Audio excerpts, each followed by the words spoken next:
Hello, everyone. This is Deborah Travares with StopTheCrime.net, and is with a very sad heart that you're going to hear me talk to you about the policies that have been adopted in all of the cities and in all of the departments across the entire United States of USA Inc. and Earth Inc. for that matter. A little about myself. I was in a family-owned and operated self-employment business in the building business.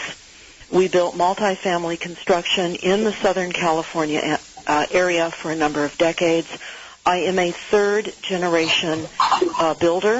My grandfather was Dutch and known for his carpentry, and I've grown up at a table of conversation of construction.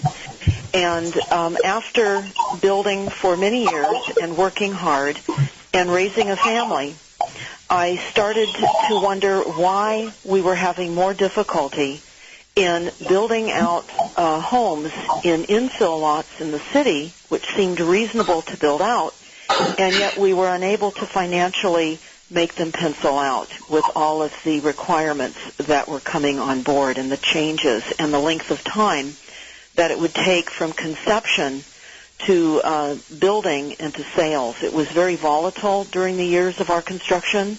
Interest rates swung from anywhere from 10% up to 16% for takeout loans for buyers, and construction loan interest at times was ticking at 22%. It was a very difficult business to survive in. And after reading the Silent Weapons for Quiet Wars document, I understood why it was so difficult for us to survive in business. People in general aren't intended to thrive and survive.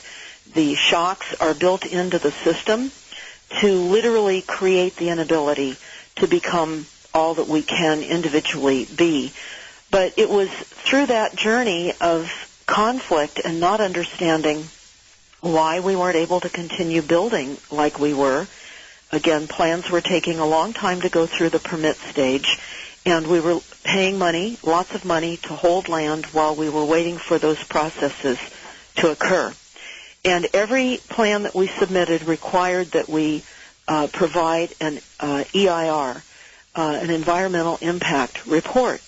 We paid thousands of dollars through the years for these reports. What those reports mean is that the development that we propose to do will not have negative impact on the streets or the waste or certainly off-site flows in sewers as far as drainage ditches, impact on automobiles, etc. So we paid much money for these environmental impact studies. Going forward then, after we decided that we were not going to fight the battle of the constrictions and not understanding why, I started to hear about UN Agenda 21 policies. That led me into gradually looking at the policies that cities had adopted. And during that period of time, suddenly the smart meters were being deployed, and we did not find out about the deployment of the smart meters here in Northern California, where we relocated from Southern California. And Pacific Gas and Electric was installing, or deploying as they call it, that's a military word for a plan of action. And we didn't understand why they were forcing these meters on us. They didn't have UL approval. And we knew that as builders, we would not have been able to likely get final inspection for move-ins if there was any aspect of the electrical application that did not meet electrical specifications. So we went down to Southern California Edison in Southern California, and Edison is the electricity company in Southern California, to ask them and to tell them we weren't interested in having the smart meters. And we wanted to see their environmental impact report, that it wouldn't substantially cause any frequency problems for any of the properties that we had built in the past. And they told us that they weren't required to do an environmental impact study because it was a pilot program. we asked, well, how many people are then in the pilot? And they said, well, the entire Edison district was in the pilot. That was 80,000 meters. And immediately we knew that something was wrong.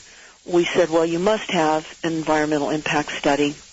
And after certainly convincing the person that we were talking to that they had to, they left and they said, well, yes, they came back and said they did, but that it was huge and they would have to email it up to us, and it was so huge, what computer capacity do we have?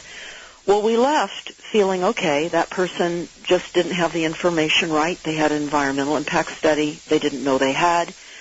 So we came up to Northern California and we thought, all right, we'll go ahead and get that study from Pacific Gas and Electric. Well, we learned from Pacific Gas and Electric that there was no study. And immediately then we knew that Edison had lied. And that became an enormous concern. Why did Edison give us disinformation? Certainly we were confused. And so we started to look into the smart grid. I did heavy research into the grid that was further deployed in Europe. I was watching engineers talk after conferences. The grid's original deployment was to reduce climate change, to reduce global warming. And I would listen to many engineers after they were told about the smart grid, and they would talk about, well, they weren't clear as to how that was going to change the climate. But people didn't ask questions beyond, and then I started to realize they were in meetings that were set up in a Delphi fashion. And all meetings today, all, A-L-L, are based on consensus. What do I mean by that? I'll give you an example. Here in Northern California, I wanted to be on a water board meeting process. And they told me that I would have to agree that whatever the majority of people approved, I would have to go along. I could not dissent with the majority. That's what consensus is, and it is led by hired facilitators that work for the United Nations to bring in policies that are bringing forth an enormous disruption in all of our lives, in the economy in total.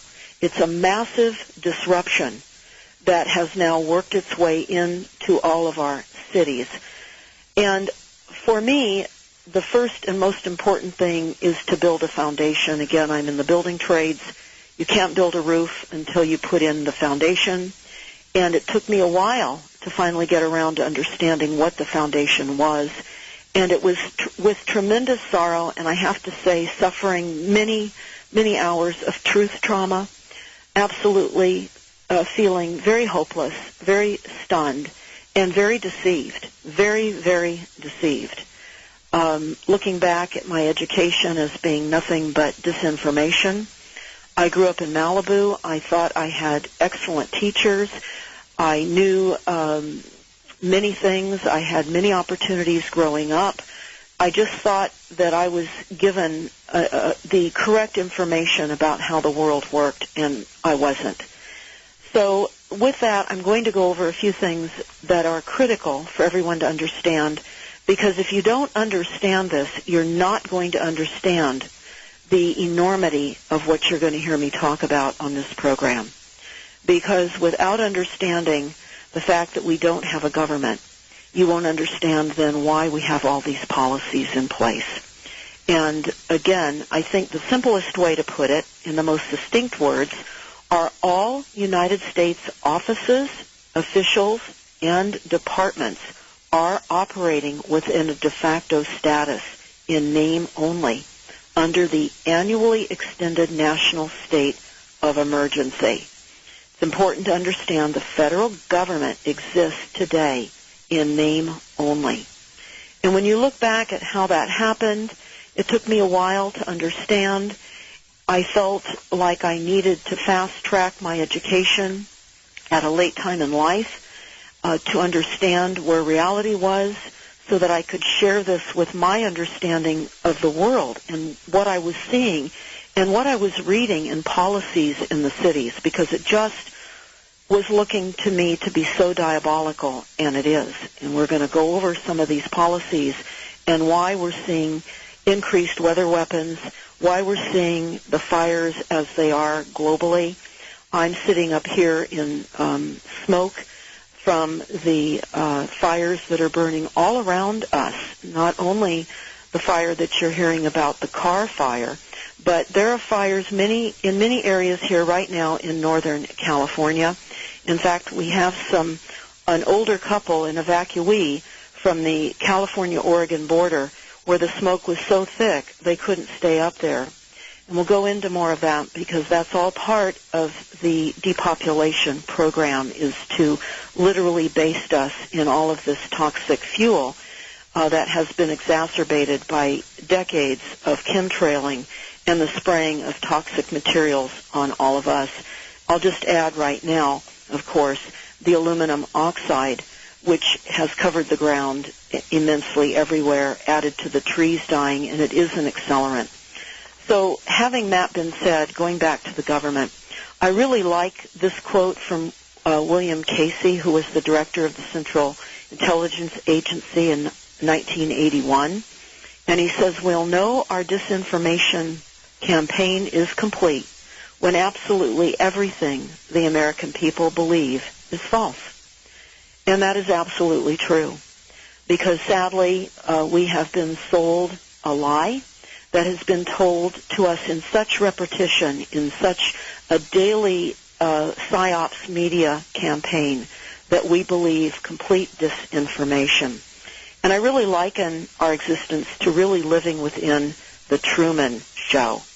I really see that. And so for those of you that want to refresh your memory on that, I would recommend that you do so. So the government is a corporation, and it didn't appear overnight. It's been a very slow, stealth takeover, over 150-plus years to create.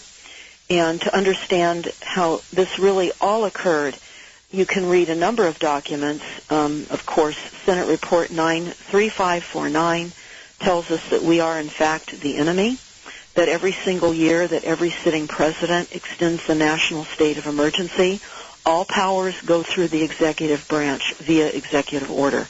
And that's what has happened. Everything that you want to learn about how policies are going to be approved and advanced, you simply just need to go on to the executive orders and read them. You don't need to listen to, and I would not recommend that you do listen to, your local legislators, anyone that you believe that is representing you. They don't understand that the country was taken over and everything is run via executive orders, with many institutions towing the line, the Brookings Institute, the Rand Corporation. There are so many. We'll be naming a number of them this evening on the show. But getting back, the USA is a corporation, and it controls all the currency, of course. The international bankers were given full authority when we were bankrupted, along with the United Nations. We have phony currency. We have a taxation scheme. And the list just goes on, and I'm not going to go in the full depth and coverage of what happened in 1933 and even before that, but I just want everyone to clearly hear this. All United States offices, officials, and departments are now operating, and have been, in a de facto status in name only, under the Emergency War Powers Act. And again, I can't underscore it or say it enough, that the federal government is existing in name only. It's an illusion. So for those of you that vote, you're only voting in your demise. And we're going to go over that with the documents that I'm going to be talking about, and the urgent warning that you all need to hear about how you have been trapped, and why suddenly we're seeing the weather weapons accelerate on all of us, not only fires, but floods, etc. And I'm going to start with that, although we will be jumping around a bit. And, well, first, actually, I think what I'll do is I want to encourage everyone to read the inserts in your electricity bills and your gas bills. Most people don't. And what I learned a number of years ago when I attended a shareholders meeting in San Francisco for Pacific Gas and Electric, I heard Rothschild being introduced. Didn't see him, and they didn't stand up. But when I came back and I researched Pacific Gas and Electric simply by typing Rothschild after that, I discovered that Rothschild runs Pacific Gas and Electric. I soon discovered that Rothschild also runs Edison International, San Diego Gas and Electric, SMUD, and all the other utilities in the entire country, in fact, globally. The smart grid was a Rothschild Rockefeller deployment with many, many operatives and many organizations involved under the guise of reducing our greenhouse gas emissions. So what I mean by the inserts, I'm going to read you an insert that came in an electric bill. And this is literally a declaration of war. And you're going to see why. And this is pertaining to California. But when you hear me say the word California in this discussion this evening, I don't want to make it sound as though California is the first example of what is occurring throughout the entire world. California is not. I just happen to be here. I happen to be reading documents in many instances that say California, but I want you right off the bat to understand this is encompassing all of you, no matter where you are. So don't think, oh, I'm glad I'm not in California. Be glad you're hearing what's happening in California from us. There are many activists here, so that you will understand what's happening to you. The fact that we're experiencing fires in other areas that have for years been psyopsed to have droughts and have droughts created intentionally with the geoengineering programs, which is an interesting reality in and of itself, because we know years back when I was studying for a smart meter keynote back in 2012, I found on the Harvard Kennedy School Belfer Center for Science and International Affairs, I found this. I'm going to read parts of it to you. And during this time, I was learning the enormity of the global control of the weather. I didn't know what you're hearing me talk about before I knew. And I did not know at one time in my life. For many years in my life, I did not know what reality was. But fortunately for all of you, I am a workaholic. I understand these types of documents that the cities have adopted. I love reading these kinds of documents. It is with builders speak, and I comprehend it. So when I fell into all of this, I started to dig extremely deep, and I haven't stopped. And you're going to hear some of the most dire warnings during this broadcast. So in that Harvard Kennedy School Belford website, it says Geoengineering Policy Research for Fellowships. And this was a request for fellowships, people to apply that had PhDs or equivalent. And two, they were to apply to Professor David Keith, who's involved in weather modification. And here's the lead sentence, and I think this sums this up.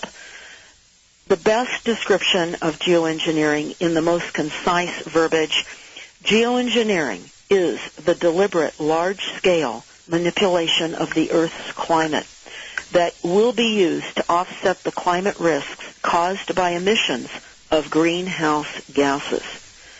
So geoengineering is the deliberate large-scale manipulation of the Earth's climate.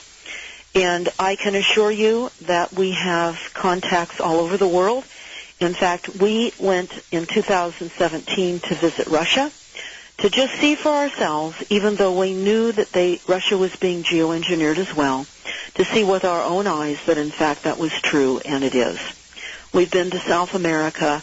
There are different kinds of weapons being used in different locations.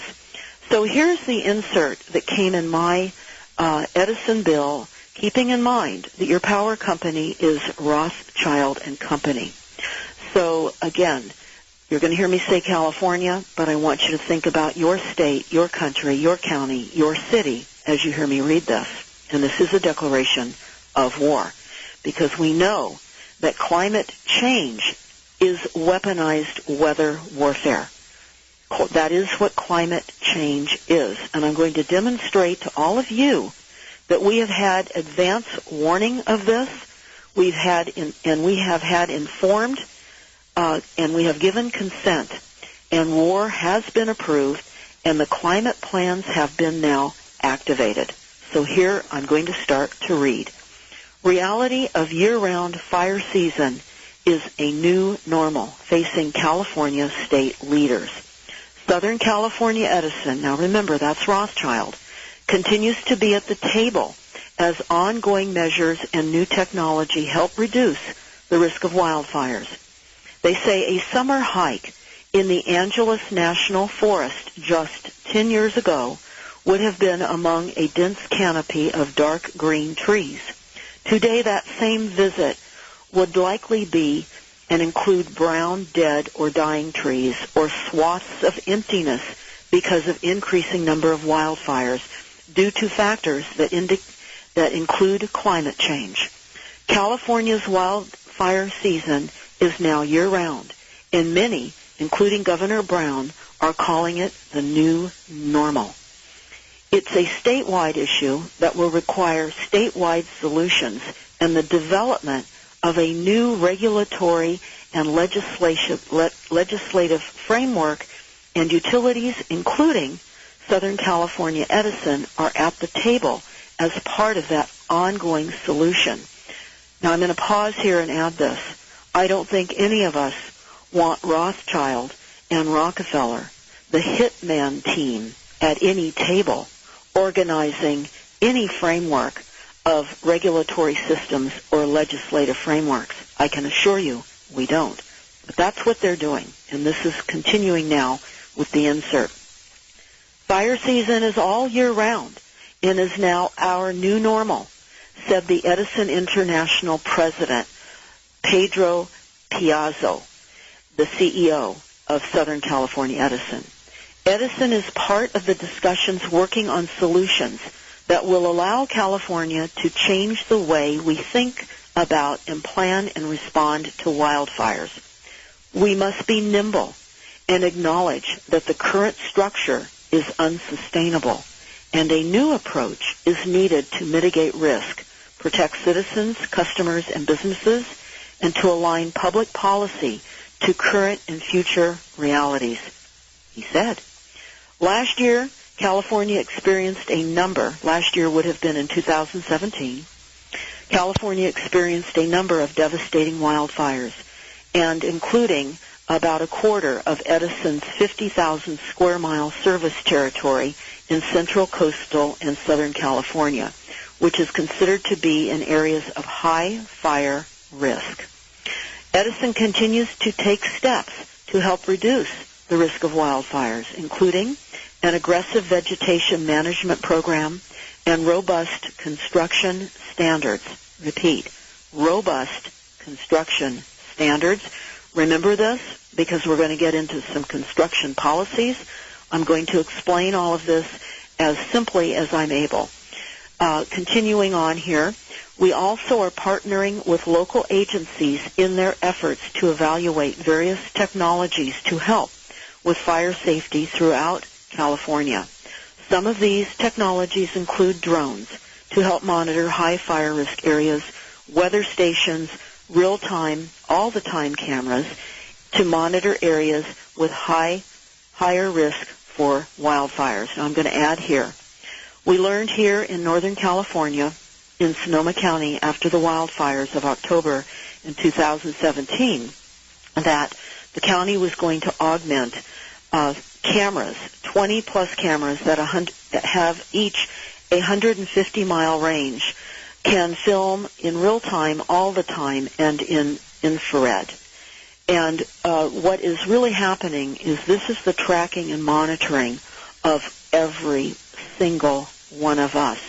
This goes into the resilient cities that are being created now. and the plan to move us off of rural country areas into city growth boundaries. We're going to go into that because I'm going to go into some of the climate plans that are in some of the communities that are burning right now as we speak, and specifically in Redding, California. But this is the final sentence that I want to read out of this insert, and this should startle every single one of you. It did me. Quote, "There must be a sharing of the increasing risk of climate change impacts across society." I'm going to read that again. There must be a sharing of increasing risks of climate change impacts across society. So after the fires and now, I want all of you to notice the media psyops campaign of all of the variety of weaponized weather events that they're advertising will happen in your newspapers. I'm looking at a few right now. I'm looking at one in the New York Times that talks about the battling of future floods and how the floodplain restoration amid predictions of wetter years ahead is now in full operation. What that means is there's an aggressive conservation corps that is planting foliage in some of the wetland areas to help retain some of the silt and runoff. That's not a bad thing to do, but they're fomenting floods and weaponized weather events in all of these articles. There's another article, again, New York Times. Heat is becoming deadly. Rising temperatures imperil health in India, especially for the poor and working class. Then they show a picture of some dehydrated Indian women that are in New Delhi that have arrived with symptoms of heat stroke. Now we're seeing other aspects of how our utility company here in Northern California is stating that because there is climate change and we're in a new normal, they can no longer be responsible for any aspect of the creation of fires. Many of you may have heard that Pacific Gas and Electric is being sued by many of the people that lost their homes and businesses here in Sonoma County. In fact, Aaron Brockovich was brought on board to help one of the law firms to draw more people that wanted to sue Pacific Gas and Electric. But understand, their goal is to claim that the new normal is no longer new. It's normal. And so now that we've seen a new level of volatility and conditions across the state, we have to not accuse Pacific Gas and Electric and other companies that did in fact violate vegetation removal from the high power lines, but they must be excused because wind velocities are such now they're saying they can no longer be held responsible. What that ultimately will mean for every single one of us is our utilities are going to skyrocket, and they are. That was the entire purpose of deploying the smart meter, the grid system, was to escalate prices until they had the grid substantially deployed, all smart meters on all homes everywhere globally. They were going to keep and have kept the rates at a reasonable level. But here in California, in January of 2019, where right now our kilowatt cost is around 10 cents, it's going to be going upwards 55 cents per kilowatt between 10 a.m. and 10 p.m. at night. Many people are not going to be able to afford electricity from the grid, and that's all intentional. I'm going to throw this in right now, but we're going to get into the plans and fires.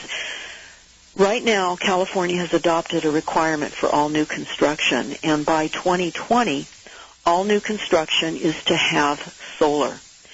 And let's talk about the renewables quickly. Renewables are not reliable because the weather is controlled.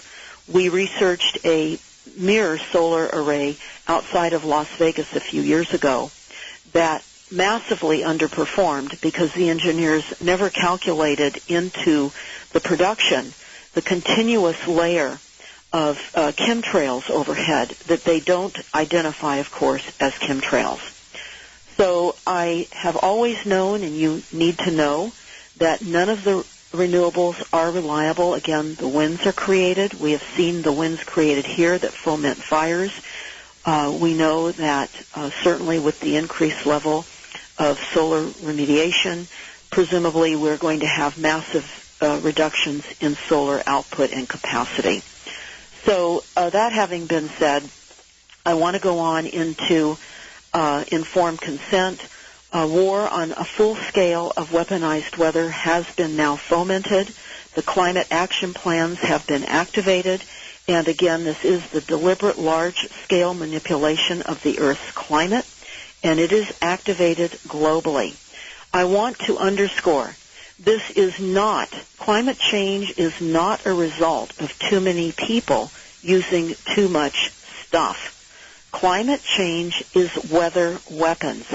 And while I know some very high-profiled people that understand the use of weather weapons, they will, of course, espouse the fact that there are too many people using too much stuff. The bottom line, as I have read in the documents, is that the bottom line for climate change, with the reality that there are too many people using too much stuff, is for massive genocide. And I found those documents, too. So as we look at what's happening here with the fires in Northern California, we're seeing the rebuild efforts here in Sonoma County resulting from those horrific fires again in October of 2017. Many of my family members and relatives and friends lost homes. The night of the fires, as they were amping up, we were helping to evacuate people. And as you know, at least 50-plus people, they really don't know how many people died in the fires. That number moves around, but over 8,000 buildings were destroyed. What we found was, and what we're seeing now, is many people are living in RVs. They're parked on the streets in the county. 60% of all the burned-out fire victims are underinsured. They don't have enough coverage to rebuild. In some of the areas of the burned-out areas, now, I want to say this, and I want all of you to be thinking: floods, hurricanes, tornadoes, water, mildew, mold. I know you're hearing fire, but I want you to think of the enormity of what the climate change policies have told you all that they are going to do to us. Again, we were warned. So here we are in Sonoma County, almost a year after the fires, with people devastated, many people relocating. It's been a brain drain to a certain extent, if you can consider people that are uninformed and don't look up and can't see the chemtrailing any kind of a brain drain. I'll leave that up to you.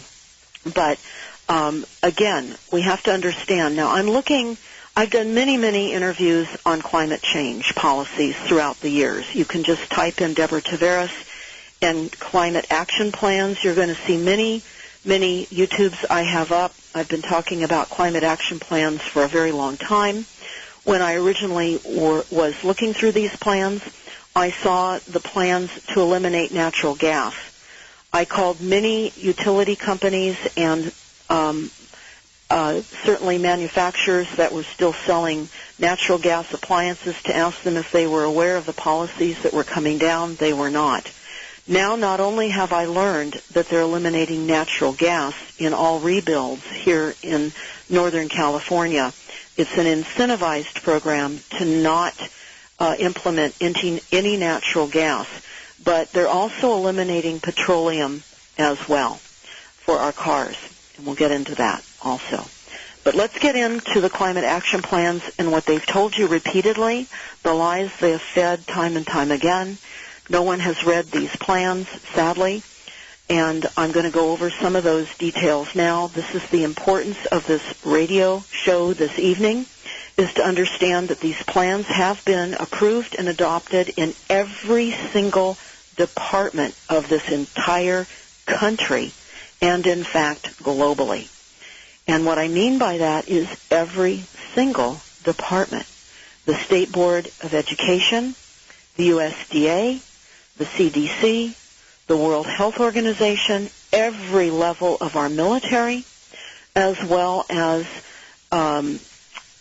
all of the law firms, every single department, whatever department you want to type in. For example, State Health Board, followed by climate action plans, you will see that they support the false narrative of climate change. It's false. So I will tell you some of the things they have told us would happen, and they are. And this is the warning that we've been given.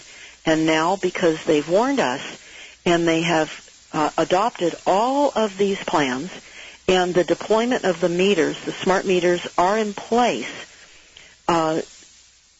they can, of course, create additional havoc and implement policies to change markets with the required adoption to reduce your greenhouse gas emissions. So here are just some of the climate change effects that they've been telling all of us that they're going to create with weather weapons, and they are. Here's a list, and this is out of one of the climate action plans. I think this one I got out of a Pittsburgh plan. And here's just a small list. Every plan has different lists. We're going to go over that. But it says that they're going to be increasing, and we will see extreme heat events, increased air pollution, floods, droughts, wildfires, storms, changes in weather patterns, higher food prices and food scarcity, sea level rise, storm surges, longer red tides, and toxic algae blooms in the ocean. That's just a small list. Now we're going to talk about the correlation of what I just read to you and the human health factors that they say will occur. And this is what they are creating with all of the other poisons and toxins that is part of the delivery system of our food, water, and air, and every aspect, even in our clothes, in the LED lights, every delivery system in cosmetics, you name it, we have a choice to select a toxic aspect. And here is what they say are human risks, again, being created by a variety of assaults on our immune systems, all under the guise of climate change. Here they are. Heat-related illnesses and death, worsening of chronic health conditions, increased respiratory illnesses and seasonal allergies, injury, death, again, respiratory illnesses, waterborne illnesses, foodborne illnesses, displacement. I'm going to add right now. We're going to see, and we are already seeing, massive displacement throughout the entire world. We've seen massive economic and climate change refugees, for example, in South Africa, when they were told months back that they were running out of water. They called it zero-day water. They had those poor natives lining up behind hose bibs with plastic buckets in their hands, telling them that they had a limited amount of water and that soon they would run out. Many fled and became refugees in other countries for the fear of running out of water. I will say to you now, we run the website primarywater.org. Understand the best news you're going to hear this evening is the fact that water is a renewable. We are not running out, and there's a massive deception in place right now with Goldman Sachs and the World Bank, Rothschild and Rockefeller to take your water. But moving on now to the continued health risks that they've told us we will have, and we are. Again, displacement, stress-related disorders, mental health impacts, increased shifts in infectious diseases. Remember, the WHO and the CDC have signed on to climate action plans. Increased hunger and decreased nutrition. Yes, our soil is being decimated. Our food system is being shifted from our farmers now. I'm telling you this. As part of other studies, I have a number of YouTubes up on our video channel on stopthecrime.net. Death of a Farm is a good one. I would recommend that everyone watch that. I have many YouTubes up on stopthecrime.net. Just scroll down to our YouTube channel, and please, please spread this far and wide. Everything on Stop the Crime is open source. I invite you to copy, spread everything. There's only one book that we sell, and it was a book. It was literally a book that we ended up getting as a manuscript after they killed Dr. Ronnie Kilde, R-A-U-N-I, Kilde, K-I-L-D-E, who was the medical ministry in Finland. And she was very vocal about the enormity of the assaults on all of us. And there is a book. It's called Bright Light on Dark Shadows. And sadly, it was translated from her home language in Finland to English, and it is very much in need of assistance with cleaning it up. But you can order that book, and that's the only thing you pay for on StopTheCrime.net, other than bumper stickers and other aspects for doing your part in conveying the moments of our time right now. So again, increased hunger, decreased nutrition, injury and death, wastewater system impacts, displacement again, stress-related disorders, mental health impacts, and poisoning from contaminated shellfish. Now that's a partial list. In every climate action plan, there are many, many lists. Keeping in mind that the plan's sole goal is to reduce your greenhouse gas emissions to prevent the ongoing continuation and expanse of climate change. That is what they are selling all of you. Sadly, the educational system is promoting climate change as a reality. We have seen where your water districts and other agencies are funding your kindergarten classrooms, your first, second, and third, fourth, fifth grade classrooms, and into high school and, of course, into college, with the illusion that unless they participate in reducing their impact on this earth, they will die. And that the users that are energy hogs, in fact, that is a commercial on the Department of Energy website, and I've heard it advertised many times over the airways. Are you an energy hog? And they talk about overuse of resources. So, again, the climate action plans are all about reducing greenhouse gas emissions. It is the corporate script, and it's a cover for covert weather weapons and economic warfare programs. It is a silent weapons system. For those of you that have not read Silent Weapons for Quiet Wars, I would immediately download that document and get to know it intimately. Because in a mere 40-some-odd pages, not only will you find out the original intention behind the manufacturing of illusions and the manipulation by illusions, the enslavement by those illusions, as well as the genocide aspect of these illusions. And this is what we face. This is why this is such an urgent broadcast, to make everyone aware that your presumed elected officials have presumably voted these in for you. They haven't voted these in. When your elected officials become, for example, on your city council, they work for the corporation. They don't work for you, the people. And that's why in their corporate charters, they're required to give 3-minute public speaking opportunities to continue to create the illusion that you have say. Now, if there is a mass of people that are upset about a certain aspect of the deployment of these plans of death, then your city might back down. But it is part of the Brookings Institute psychological manipulation that they tell various cities and the telecommunications agencies how to foment the methodology in creating the illusion and pushing it forward, even if we oppose it. They back down so that we think we have won. An example of that.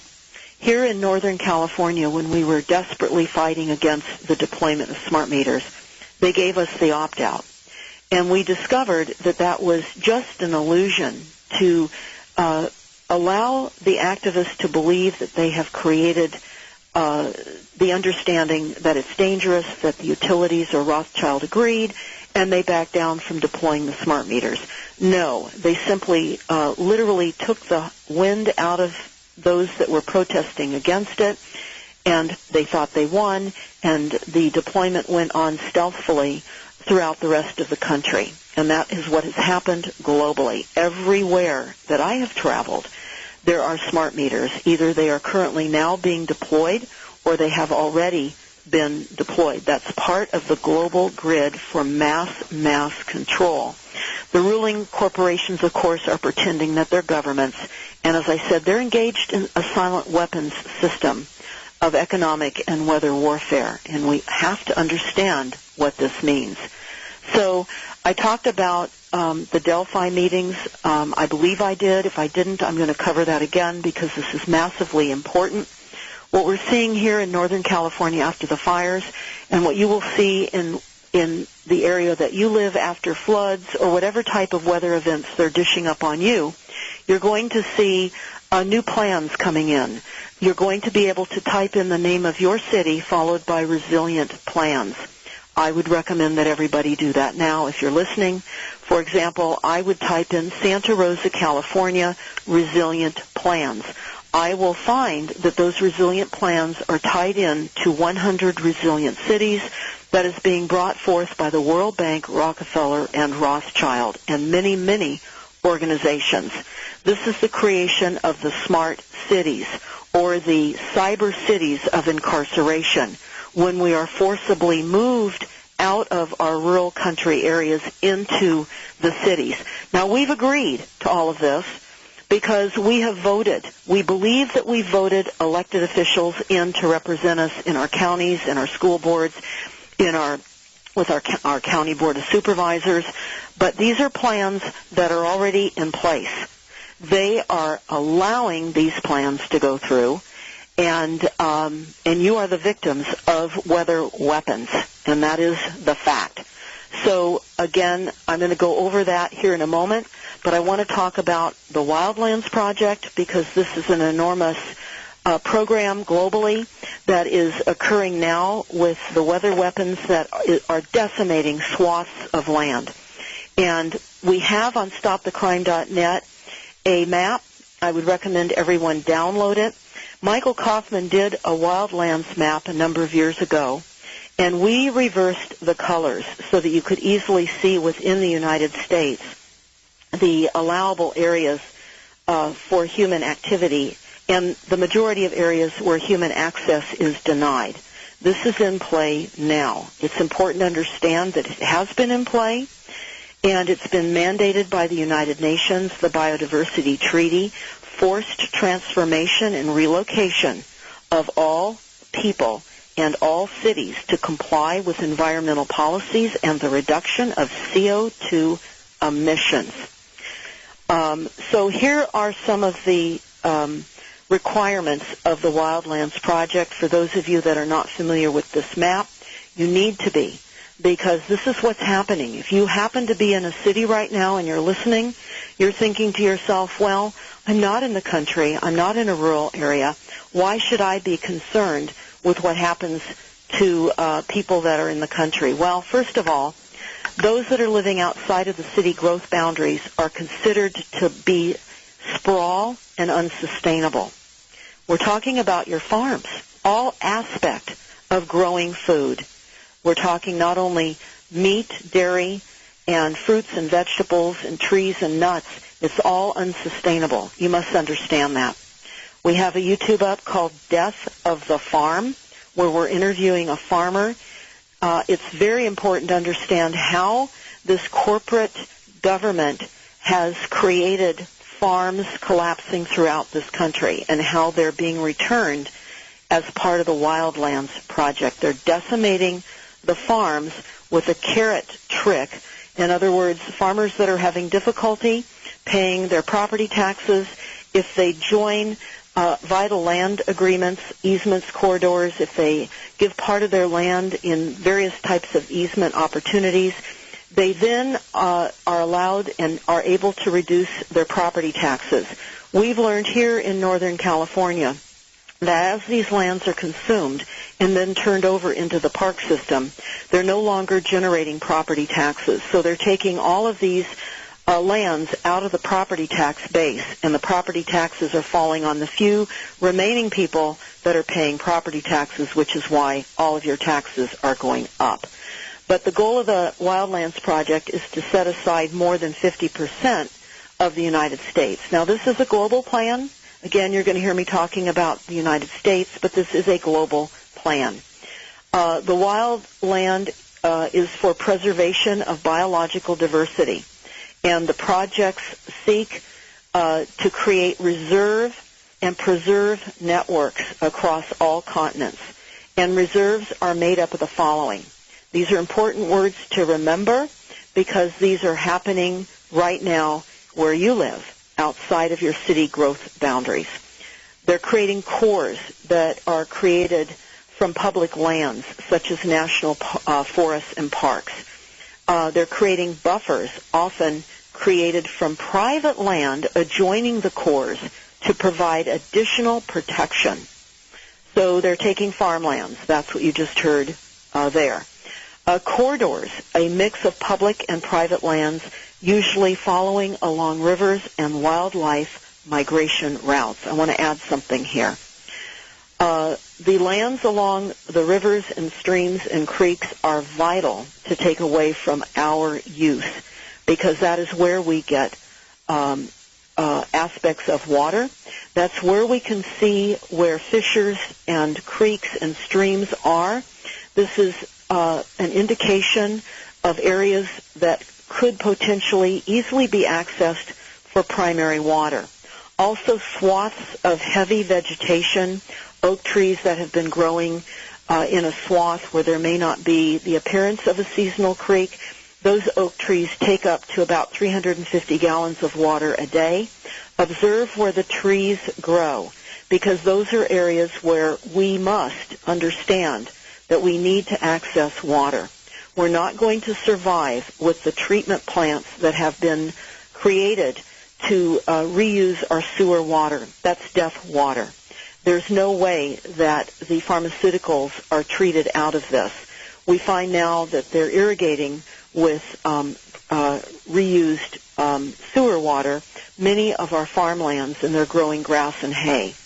So when you think you're buying organic, you need to know where the hay is produced that are feeding the cattle that may be free range. If it's being grown on areas that are irrigated from water treatment plants, reclaimed water, you're eating poisons and toxins. And of course, the poisons and toxins are being brought up from all the chemtrails, from all of those animals that graze on top of that. But continuing on with the Wildlands Project, again, corridors, it's a mix of public and private lands, usually following along rivers and wildlife migration routes. The primary characteristics of core areas is that they are very large, over 25 million acres. And those areas are to allow little, if any, human use. Now, let me talk about that. Much of the land that has been, I call it confiscated. They say that people, farmers and ranchers, are donating their land for cores and preserves. No, they're being sold disinformation about how their land is going to be addressed in the future. Farmers and ranchers, obviously, who have had generational ownership of farms, are never able to sell it for its highest value, which would be development, or certainly being able to subdivide into maybe 25-acre parcels, just as an example, to get the highest and best value for their land when they're no longer able to farm.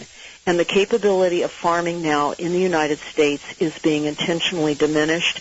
Our food is being converted over to a resilient food program. It is a singular food program that is being put together by Goldman Sachs, the World Bank, and many agencies out of Israel and London. It is a horrific aspect of food disruption in the United States. But continuing on with the Wildlands Plan, there are 8 points of this plan that involve the platform of deep ecology. And this is how they summarize these platforms of deep ecology. All life, human and non-human, has equal value. Now you may say, no, it doesn't. But these are the plans. And you've been told these are the plans. And it's easy to scoff at this and think this is ridiculous. We'll vote in new legislators this year. They won't go along with this. This is crazy. These are the plans. And they're adopted in your cities right now in all agencies of government. Another point is resource conservation above what is needed to supply vital human needs is immoral. I'm going to read that again. Resource consumption above what is needed to supply vital human needs is immoral. Human population must be reduced. Western civilization must radically change present economic, technological, and ideological structures. And believers in these plans have an obligation to try to implement the necessary changes to these plans. And I can tell every single one of you right now, these plans are fraudulent. They're obviously creating massive new markets of enslavement within a system that is not true. And your silence in the face of evil is itself evil. And God will not hold us guiltless, because not to speak is to speak, and not to act is to act.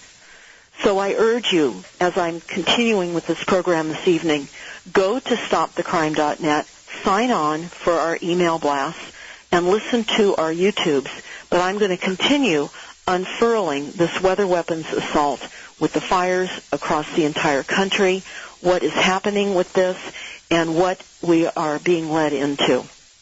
So, again, it's important to understand these programs have millions upon millions of dollars of backers and support from very wealthy private corporate foundations, such as the Turner Foundation, Ted Turner.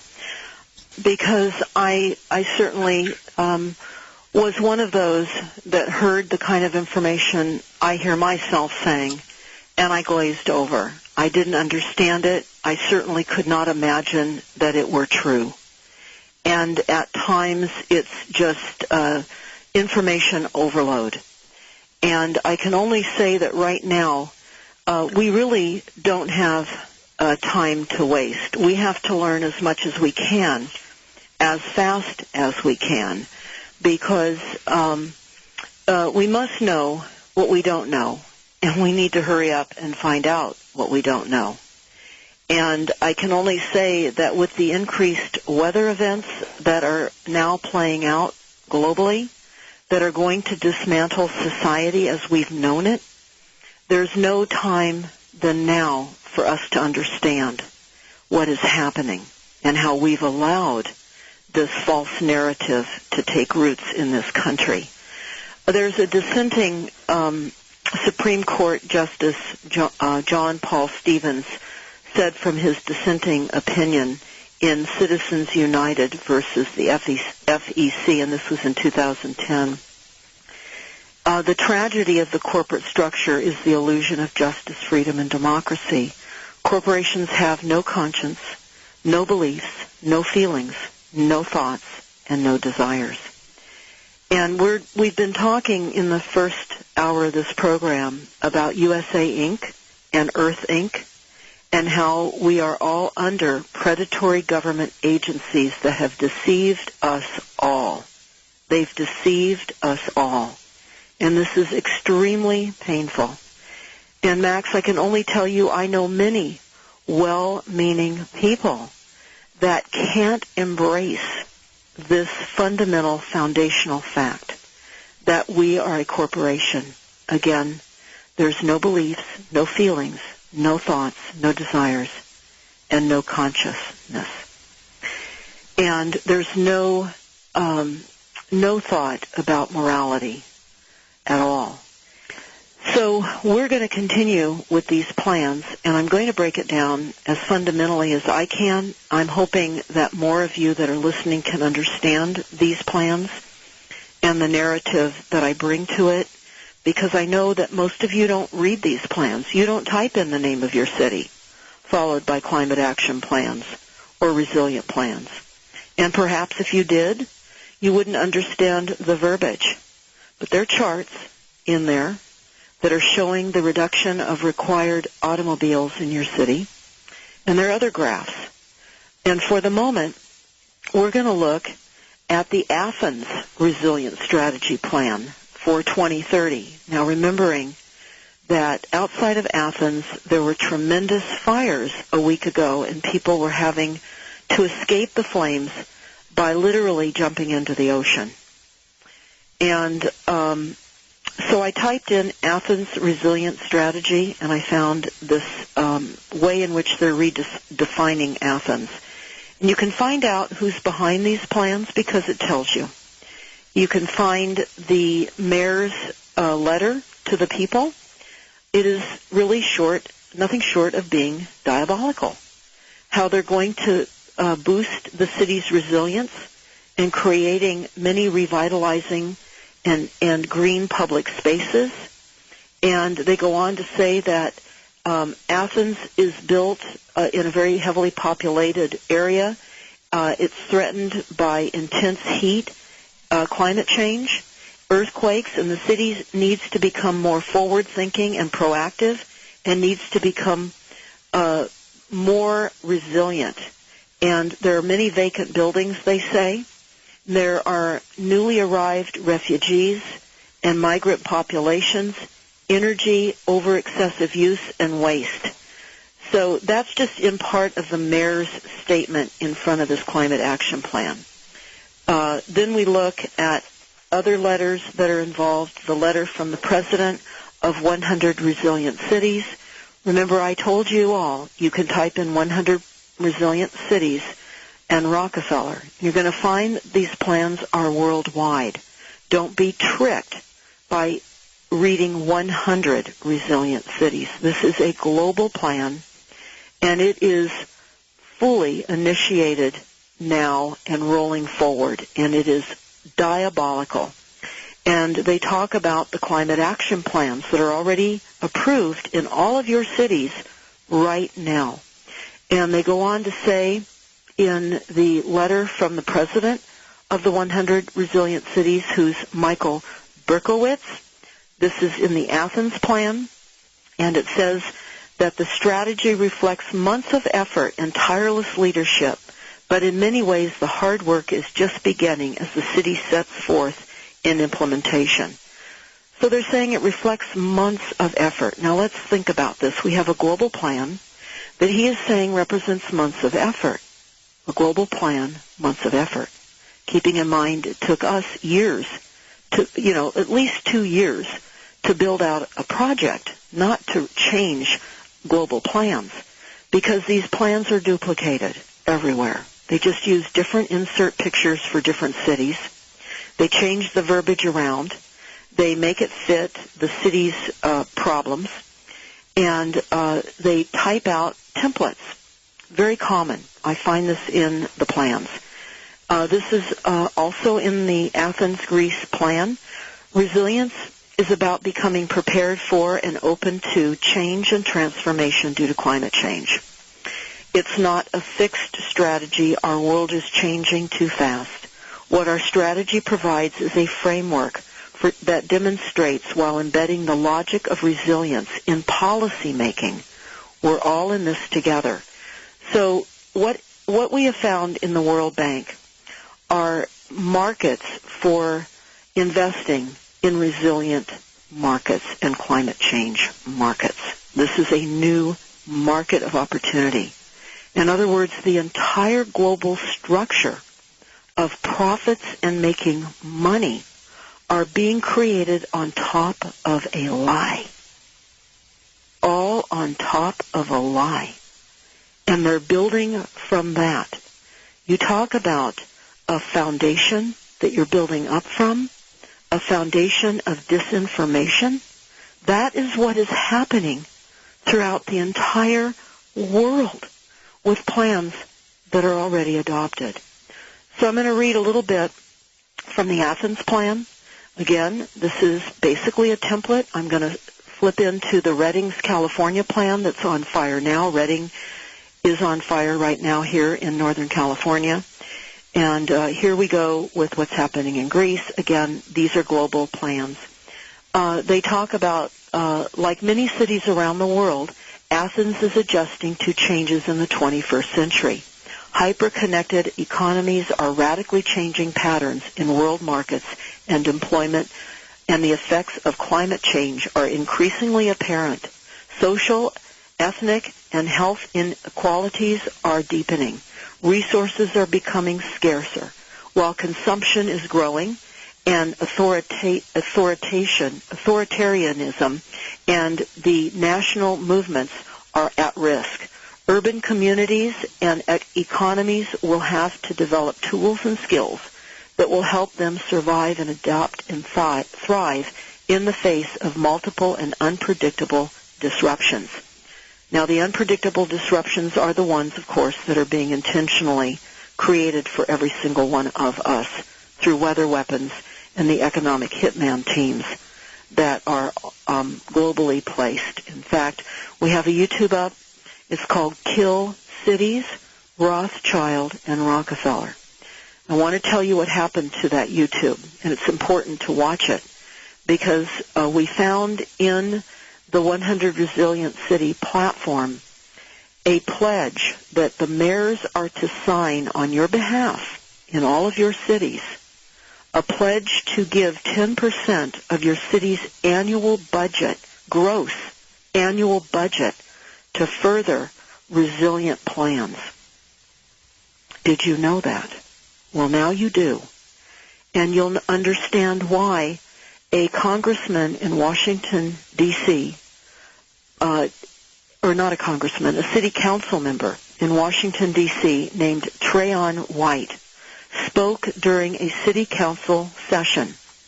And he said, did you know that Rothschild controls the monetary system in the United States? Did you know that Rothschild and Rockefeller control the resilient cities and have implemented them, and we are a resilient city? Did you know they also control the weather? Well, that was quiet for maybe a week or so until the Washington Post picked that up and started telling everyone that this council member was anti-Semitic because he mentioned Rothschild. That's the speak for being anti-Semitic. But he was referring to Kill Cities, and my name, Deborah Travares, was mentioned, and all of everything that's in that is true. And YouTube took off the count of people that had watched that YouTube and took off thousands and thousands of comments. It's just a YouTube look out there looking as though it doesn't have much attention. So you can rename it, get it back out there. Again, everything is open source. Just please refer back to stopthecrime.net. But going back to Greece, they go on to say in this plan that the declining incomes, growing personal debt, and high real estate taxes, coupled with austerity measures that drove cuts in social services, hit our most vulnerable populations in Greece the hardest. Unpredicted levels of unemployment, poverty, and homelessness grew in our city. Now I want to pause. I can tell you right now that unpredicted levels of unemployment and poverty and homelessness are increasing in every city, in every state throughout the entire United States and globally. This is a global plan to increase homelessness. It's a business. For those of you, you might want to watch a documentary entitled Poverty, Inc. It is a business. It's massive profits on the demise of populations. That is what is happening. They go on to say in this plan, together with the pressing need to have systems in place able to provide for the basic needs of the most exposed, the cities of Athens, Greece, rose to the challenge and partnered with non-government organizations, NGOs, and the private sector. And we built and are still building a robust system for critical relief and social services, as well as a rationalized system of data collection and logistics. They're moving forward with many partners. They go on to say that data collection and development systems should be scaled up and replicated horizontally in city government, leading to an open and vibrant city where data-based decision-making and transparency and accountability. They go on in this. They say in this plan, and this is in the plan, the Rockefeller Foundation pioneered the 100 Resilient Cities initiative in response to the trends of urbanization, globalization, and climate change. And here's the definition of resilience in the Athens Plan. 100 Resilient Cities defines urban resilience as the capacity of individuals, institutions, businesses, and systems within a city to adopt and adapt and thrive and survive no matter what kind of chronic stresses and acute shocks they experience. Climate change increased the likelihood of great numbers of catastrophic events happening. It's in the plan. Here are some of the acute shocks that they talk about for Athens. Now, they talk about the acute shocks that are localized in your areas, and they tell you what they're going to do and the kinds of weather weapon assaults you're going to experience in these plans. You're being told. Okay, again, climate change is the reality of a weather weapon system, and it is a depopulation plan. That is what these plans are. It's a massive, massive depopulation plan. So in Athens, they talk about earthquakes. Here's what they say in Athens, and it's interesting to note if you've ever been. It's a city of antiquity. It's beautiful. I mean, it dates back. They say over 30% of the buildings in the city of Athens were constructed before building codes for earthquake protection were implemented, and there's serious vulnerability in the country with the 6th highest seismic activity level in the world. The city's urban environment is densely populated, and the streets are narrow. Public open spaces are few, and the building stock is aging. Only a small part of Athens has been evaluated and fortified against earthquakes. The city is unprepared to confront another serious seismic event. They go on to talk about climate change-related shocks, heat waves, flash floods, and poor air quality. They talk about civil unrest in Athens. They say that demonstrations take place in Athens almost on a daily basis and are organized by labor unions, political parties, anti-authoritarian groups, student groups, and other collectives. These demonstrations vary in size and intensity, but they always take place in the city center. In some cases, they become violent and riots. They can last for several days.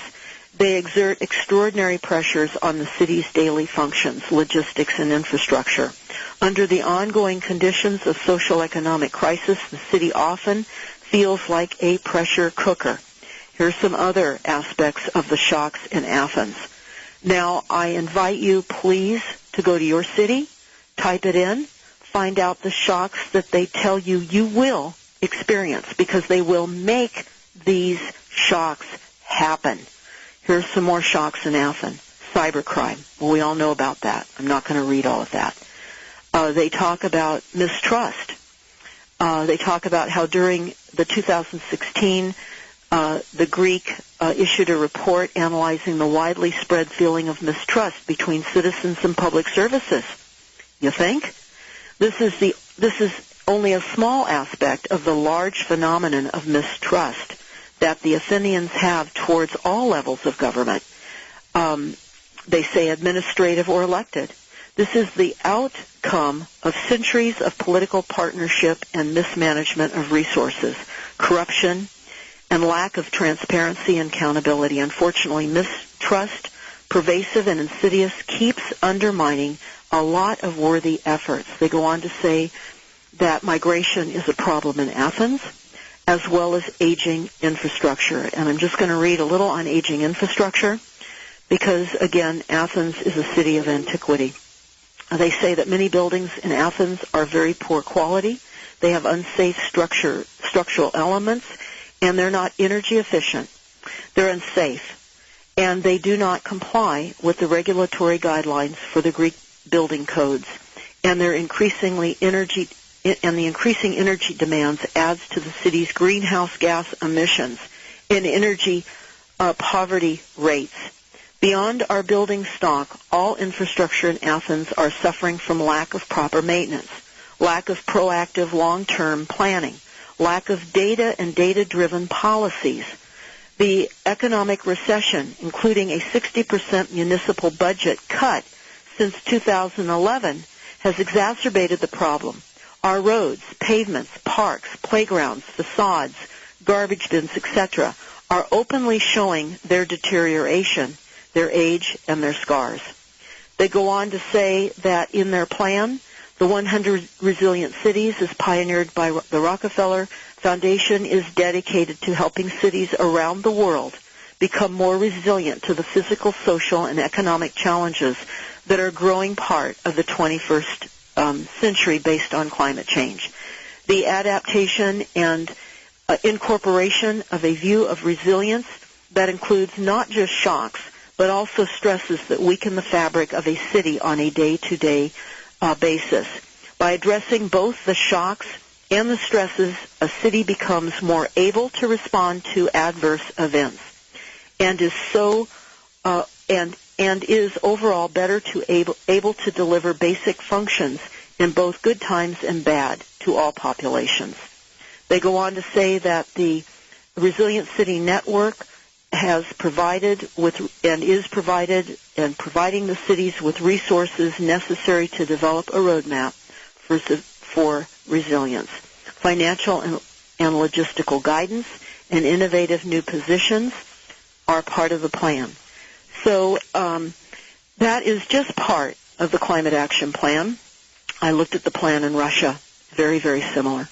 Russia is not as forward with the implementation. They were doubting, but they're moving forward in the implementation because they believe that that's what the people want.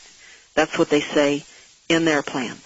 So now we're going to look at and this is just a microcosm of what the plans include.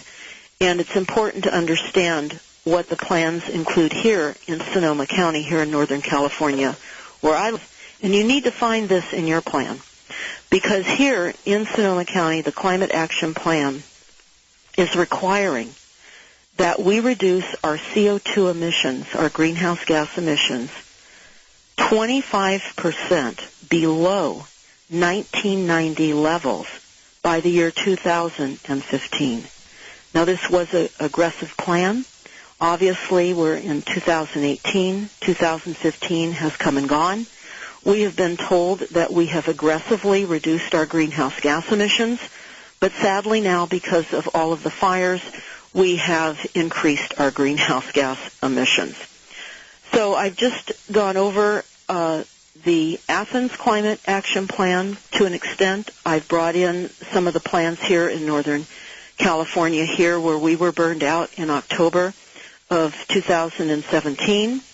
And now our City Hall has a planning department that has stenciled on the glass window, Santa Rosa, a resilient city. And we have asked for a FOIA request to find out the types of monetary monies they've received from the Rockefeller Foundation. And I can tell you this, and sadly I have to tell you this, but it's a warning. After the fires here, they've recently created a short film that they hope will become well known in the circuit of short films in Cannes and other festival films. It is entitled Urban Inferno, The Night Santa Rosa Burned, and it's about 35 minutes. Now, I will tell you, I know people that went to see it, but they would not pay the donation fee. Why? Because the donation goes to Sonoma County Resilient Foundation. In other words, you all must watch carefully where your donations are going, because you are funding your own demise. And I can tell you that movie is watching people's lives being destroyed by weather weapons. The night of the fires here were simply unspeakably horrific. People were not warned at 1 and 2 in the morning that the fires that were burning at a football field a minute with embers that advanced well beyond that were headed to their neighborhoods. There was no emergency system set up to warn these people. It's really quite amazing that there was not a greater loss of life. I know many people that knocked on neighbors' doors, pounded on neighbors' doors. Had it not been for that, these people would never have known what was coming. A number of people died in their garages because the power went out. I want all of you to think about what this would look like if you were caught in your garage with the electricity out. Many places do not have the cords where you can disengage your garage door. Would you consider backing through it in reverse? You have to consider things. You also have to consider having information in some type of container that has valuable information such as your insurance, your passports, your identifications, etc. Many, many people left with only their night clothes on and without their eyeglasses. They couldn't see. They had no licenses. They left with just their bare clothes on their backs. And it was a nightmare for these people to get the documentation they needed to prove their losses. They lost all their photos. They lost all aspects of every memory that they ever acquired in a lifetime. Gone. Never to go back. The trauma that this has created has been unspeakable. So I can tell you that now they're bringing in the narrative and really desensitizing the idea of suicide. There is a film that they showed here recently about the S word. It was called the S word, and bringing around the idea that it's not a stigma. Because between the trauma of weather weapons and the intentional hit on everybody, we're being hit with psychotronic weapons also. Space-based psychotronic weapons and land-based psychotronic weapons. It inserts memes into your thinking, thoughts into your thinking that you think are your own, and they're not. They're not. So let me continue with the ready. Deborah. Yes, Max. I need to interrupt you. Jennifer, go ahead, Jennifer. Go ahead and say that. Deborah, you know Deborah Whitman, right? I do. Deborah Whitman just called me to say that there is a fire that started 7 miles from my house near Thunder Valley Casino. So there's another fire to add to the other 16 going on in California. Just so you know. Yeah, let me explain, of course, as we mentioned early in the show, the accelerant, the effect of the aluminum oxide is accelerating the fires. Not all fires necessarily need to be started with directed energy weapons. They can have a car fire on the side of a road. They can cause a car to explode. They have catalytic converters now. If they pull up on dry grass, they can start fires. Plausible deniability. Even though I found that email exchange back in 2015 that said Pacific Gas and Electric and PG&E was going to use lasers in Northern California, it doesn't mean that they're all laser-started fires. But they are fires that are caused by weather wars and many aspects of causation. We know the smart meters are part of it. They explode, certainly as they start to brown out, and they send pulsed frequencies to appliances, they can explode. For any of you listening, you can type in smart meter fires. you'll find that many homes throughout the years of deployment have literally burned down because of the smart system and the pulsed frequencies. The night of the fires here in Santa Rosa, they had to take a water distribution plant offline. In other words, they had to disconnect it from Pacific Gas and Electric and put it on generator because it was browning out. It was getting pulsed frequencies. That is probably 2 hours before the fire started. Now, I heard what you said about another fire starting. In Plan to Burn Up Northern California, we exposed in 2015 the intentional killing of millions of trees in Mendocino County, now where some of the fires are erupting. Let me explain that to everyone that's listening so that you understand. Certainly, the toxins in the geoengineering are killing millions of trees globally.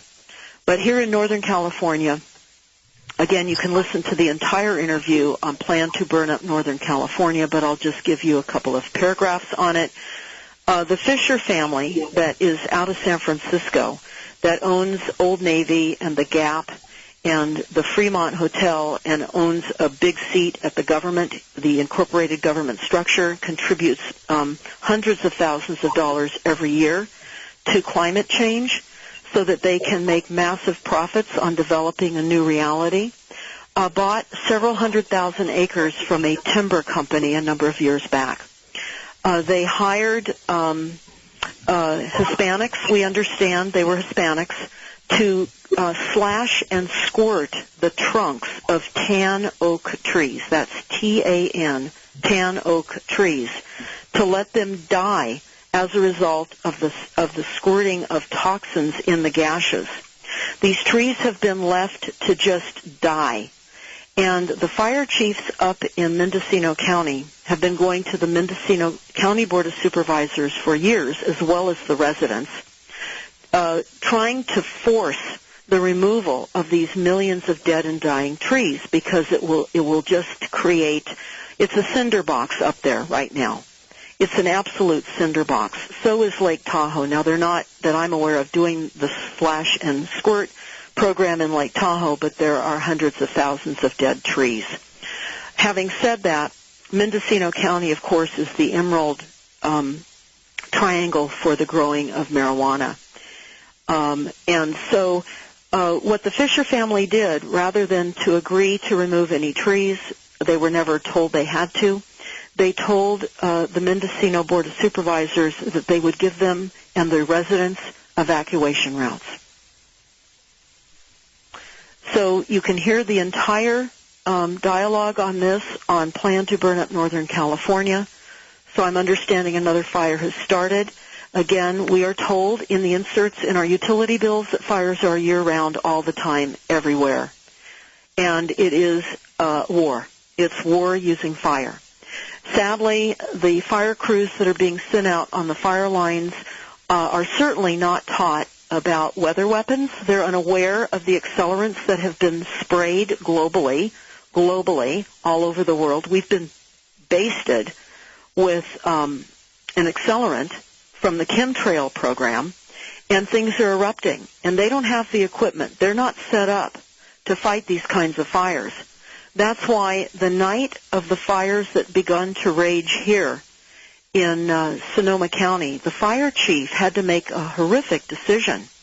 He had to make the decision to no longer fight the fires to save homes, but to just evacuate people. The same thing has happened now in the Carr fire to a large extent, because the fires, they say, are demonstrating the same aspects as the TUBB fire here. They called it the Tub fire in Santa Rosa because we had many fires those nights in many counties that bled into larger fires, and they all received various names. I want to tell you that this is going to happen and continue to happen. We're all going to need to be prepared. Again, I was starting to talk about have personal effects ready to evacuate. This is our new normal. Whether we prefer it or not, this is what is happening, we've been told. And now it's war with fire. It's war with floods. It's war with tornadoes. It's war with reducing the food supply, poisoning the ocean with toxic green algae blooms. It's war on this planet. It's war on everything that's living on this planet. Now, we've been told in the report from Iron Mountain, and the purpose of the report, and one of the main aspects of the report, was to determine the minimum and optimum level of destruction of life and the destruction of property and the destruction of natural resources. And they tell us on page 5 that, they said they organized repression of minority groups and the reestablishment of slavery. That's on page 5. Then they go on to tell us deliberate intensification of air and water pollution as part of a program leading to peace.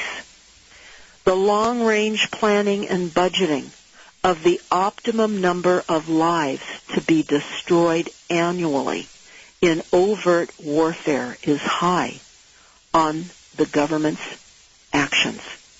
And that's what we face. This is exactly what we all face. And so as you're hearing reports of California burning, you need to understand that there will be many, many distractions, that they have manufactured a new truth out of climate change. They have created this truth by hiring experts and consultants in your cities. Your cities have formed groups. There are authors that are writing all this misinformation into your climate action plans. Every climate action plan talks about reducing the use of fossil fuels. Now, our petroleum never came from fossils, never came from dead dinosaurs. We know that. If you go to stopthecrime.net, the very top of the home page, you'll see some very, very good, very short interviews about where petroleum really came from. It's a renewable just like water. But they've rewritten the truth through the leadership of this corporate structure that we're all living in, that are influencing and forging new scientific and investigative policies in social research, and to meet the favorability of the policies that are being fomented on us all. And so with that having been said, I want to go into the climate action plan a bit in Redding, California, where the fires are occurring right now. Just to bring that out, I've also pulled a Redding out of Nashville, Tennessee. You can all, and I would recommend you all, again, look at your climate action plan in your city. But in Redding, California, they're bringing forth a whole new structure in the cities. They're rebuilding to meet all green energy codes and requirements. And they're going to require all energy retrofitting in all houses to reduce greenhouse gas emissions. Now, this is every city, not just Redding. This is your city, too. I'm going to talk about that because there are people that are canvassing your communities, walking through your neighborhoods now, and sending letters out that your homes are likely not going to meet the energy efficiency reductions required in the climate action plans. In fact, I know somebody that just received a letter. This is out of Southern California, and this is very typical. And I'm going to just read parts of it so that all of you will understand. You're going to get these letters too. They may not be exactly in the same format, but you need to understand. This is from a foundation called Maravilla, M-A-R-A-V-I-L-L-A Foundation. And this is by Southern California, or through Southern California Edison, which is Rothschild. And they're saying, dear property owner, we at Maravilla Foundation and Energy Savings Assistance Program have been canvassing your area and your city, and your property has been found to be in need of many programs to be implemented. The programs designed to help families lower their utility bills by making your apartments more energy efficient. And they go on to list a number of things that they can implement. They will do an energy audit. They will, and now many of these things are good. I'm not suggesting that some of these things are not good. In fact, many of these things that they want to do are good. But there are a few things here that are deadly. So let's go over the good things. They want to check all weather stripping of exterior doors to prevent cold air from coming in under the door. That's a good thing. Replacing all broken glass. Well, of course, that's a good thing. Wrapping water heaters with blankets. That's a good thing. They want to have low-flow shower heads. Now, let me talk about that. With the smart meters now on the homes, many of the well-known fixture manufacturing companies, such as GE and Price Fitcher and others, are creating voice-activated faucet fixtures, shower heads, etc., that tie into the smart meter. The reason for this connectivity wirelessly to your smart meter is to be able to cut off your use of water when you've reached your allowed use. And Governor Brown here has set some restrictions on individual family or individual use in your home, how many gallons you must use or are allowed to use by 2022, and it's 55 gallons per person. Now, that, of course, is going to be massively restricted from that, but that's to create the psyops that we're running out of water and to create the understanding amongst everyone that we've got to start reducing water. I want to say that as your properties become more restricted for water usage, the EPA documents that I have read say that if you do not have adequate water or water available on your property, which they will restrict you, your property is considered unhealthy, and you will not be allowed occupancy when there is no water, and they will relocate you to an area with potable water. That's what the EPA will do if you are cut off of water. So if you overuse, they cut off water. Okay, other things that they say in this letter as they canvass the community. Attic insulation, if feasible, that's good. Exterior door conditions and maybe replaced, that's good. Replacement of refrigerators if it's older than 1998, that's good. I'm going to pause. I've got to add this. Right now there's a shift out of gas-driven cars. And that is a huge shift. It is a massive disruption globally and massive in the United States. They're aiming for complete electrification and elimination of all gas, petroleum and natural gas.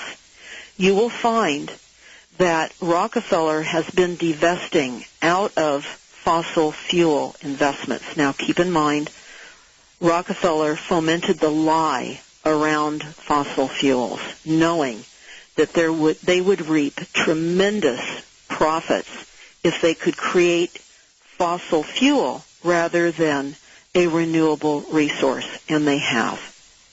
So they are divesting, and they're putting all of their profits, or many of their profits now, in green energy markets. This is the revamping of an entire global structure. So let me go back to this list now as they're canvassing your home in your city. So replacement of your washer, if your washer is older than 2004. Now again, washers now interconnect wirelessly to your smart meter, and that will be all part of your reduced water allowance, okay? They go on to say that they will repair or replace your furnace in certain zip codes. I'm reading right here from a letter I received from someone. There will be an energy-saving power strip available. They will replace touchier lamps, and they will also give you LED light bulbs. Now, I have a YouTube up. LED lights, a stealth weapon. I think that's what I called it. Go to stopthecrime.net and look for the YouTube LED lights, because LED lights are deadly. LED lights are not only causing cancer and weight gain, yes, weight gain, reducing the melatonin when you sleep at night. They're on all screens, all your tablets, all your computers, your cell phones. They're in street lights now, in headlights, and they're giving them, Rothschild is giving them to you as lighting in your homes, okay? They have mercury in them, highly, highly toxic. And it's important to note that if you break these bulbs, that, and it's illegal, by the way, to discard of these LEDs and fluorescent lights, and they go on, the EPA on their website has a disposal protocol for these lights so that the levels of mercury does not end up in the landfill. I don't know of many people that are disposing of these lights properly. And this is all part of a weaponized poisoning of the aquifers and the groundwater supply. Of course it is. And we're going to go over the countdown of the health in the United States, just an 8-point countdown. Again, you're going to have energy auditors going through your cities, trying to sign you up with this letter that I've just read to you. There's actually a filled out form for the property owner to sign. The property's owner name and address has already been printed on the form, and they've put sticky notes where you simply need to find it because it is no cost to the property owner. Nothing is free. Remember this. Nothing is free. People that sign up for these freebies are increasing everyone else's utility costs. They have been giving giveaways to low-flow toilets, all kinds of timers to reduce to timers that are 3-minute timers so that you can reduce your shower time. They've been giving these away here in Sonoma County for quite some time. They've probably been giving them away in your community too, as well as hose bib regulators to reduce the flow of water that comes out of your hose. This reminds me of something that I just learned a few weeks ago out of Ireland and out of Wales. There is a hose rule. You can't use your hoses now to water. You can use watering cans. The day that this was implemented, there was a fleet of drones that was deployed to go overhead and view water cheats, water over users in Ireland and Wales. Also, I just learned, too, that one of the major funders out of the UK that was behind the deployment of the smart meters got rid of his. And you can look that up for yourself. Again, this was just announced a few days ago on the Daily Telegraph, and it says, "I got rid of mine," says smart meter minister. So you can read more information on that. So as we pivot into this takeover of everything, including our minds, our very minds, and our ability to think, with false programs that are destroying us with weather weapons. And as we are here in Northern California, breathing this poisonous air that is coming out of these multiple fires, you need to understand, we've been told that these events would happen. And we've been told in the climate action plans that every department, every agency, every level of government has approved. Every military branch has approved climate change adaptation. This is war. This is war against the enemy. Us. We're the enemy. Sadly.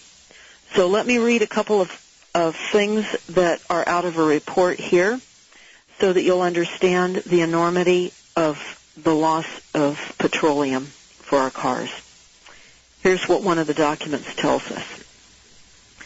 While low carbon mix of power sources is essential, the use of electricity to displace gasoline in cars and natural gas in buildings sometimes called electrification or fuel shifting, should be prioritized at an even higher level in California. California is working to facilitate the reduction of total greenhouse gas emissions. I'm going to pause. So is your town.